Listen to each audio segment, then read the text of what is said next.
আপনারা বলেন তো, আমাদের এই যে আদালতে বিচার হয়, বিচারকরা যে বিচার করে, চোরের বিচার, ব্যভিচারের বিচার, ডাকাতের বিচার, এই যে বিচার করে না, এই বিচারটা কোন আইনে করে? কোরআনের আইনে না ব্রিটিশের আইনে?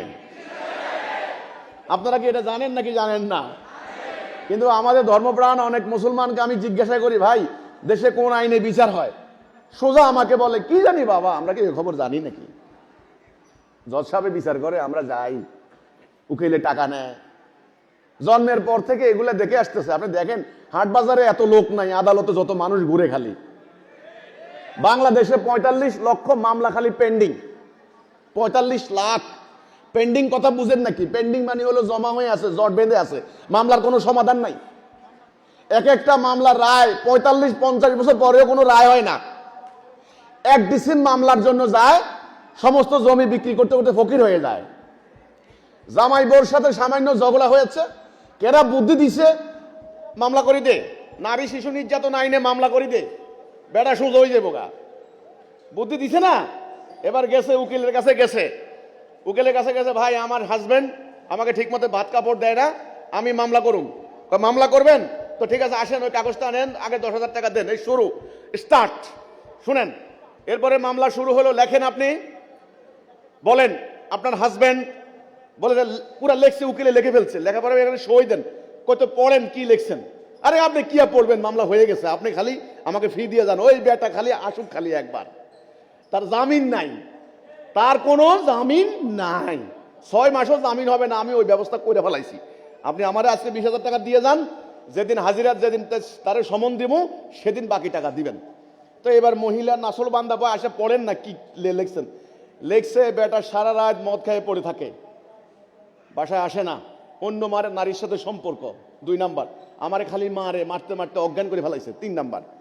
এইভাবে লিখতে লিখতে ওই বেটি বলতেছে, না তো আমার হাজবেন্ড তো এগুলো করে না, আমার খালি ভাত দেয় না, খাবার দেয় না, এগুলো তো করে না, মদ খায় না। না, আস্তাগফিরুল্লাহ, আপনি এগুলো কি লিখছেন?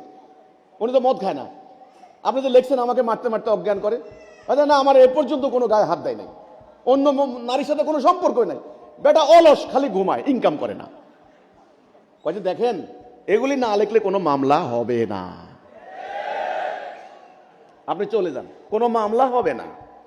আচ্ছা ভাইয়েরা, বোনেরা, আপনারা বলেন তো, এই না বাস্তবতা? এই না বাস্তবতা? আমি ঢাকায় উকিলদের সাথে সমাবেশ করেছি, উকিলদের সাথে আমি বসে এই ব্যাপারগুলি নিয়ে খোলামেলা কথা বলেছি। উকিলরা বলে, ভাই আমরা মিথ্যা কথা বলবো কি, আমাদেরকে মিথ্যা কথা বলতে বাধ্য করা হচ্ছে। সিস্টেমটাই এমন, রাস্তা যদি বাঁকা হয় আপনি কোনোদিন সোজা চলতে পারবেন না। কথা ক্লিয়ার? অন্ধকার ঘরে বসবাস করে গিয়ে আপনি কি চোখে কিছু দেখতে পারবেন? নো। তাহলে আমাদের আদালতে বিচার হয় কার আইনে? ব্রিটিশের আইনে। কেন, আল্লাহর কি আইন নাই? আমাদের দুর্ভাগা হতভাগা মুসলমান এটাও জানে না আদালতে বিচার করার মতো আল্লাহর আইন আছে কি না। আমাদের নবী কি বিচার করেন নাই? কোন আইন দিয়ে বিচার করেছেন? আল্লাহর আইনে। তাহলে আমরা কোরআন শরীফে পাই, আল্লাহ কোরআনে বললেন, ওমাল্লাম ইয়াহকুম বিমা আনজালাল্লাহু ফাউলাইকা হুমুল কাফিরুন। যারা আমার নাযিল করা বিধান দ্বারা ফয়সালা করে না, বিচার করে না, তারা কাফের। এখন বলেন, আল্লাহর এই কোরআনের আইন দ্বারা যদি আদালতে বিচার না করে, এদের ঈমান থাকে? এদের নামাজ হয়? এদের রোজা হয়? এই সত্য কথাটা আমাদের আলেমরা বলে না কেন? বলে না কেন? আমি তো বললাম বলে না, এই জন্য মসজিদ মাদ্রাসা চাকরি থাকবে না।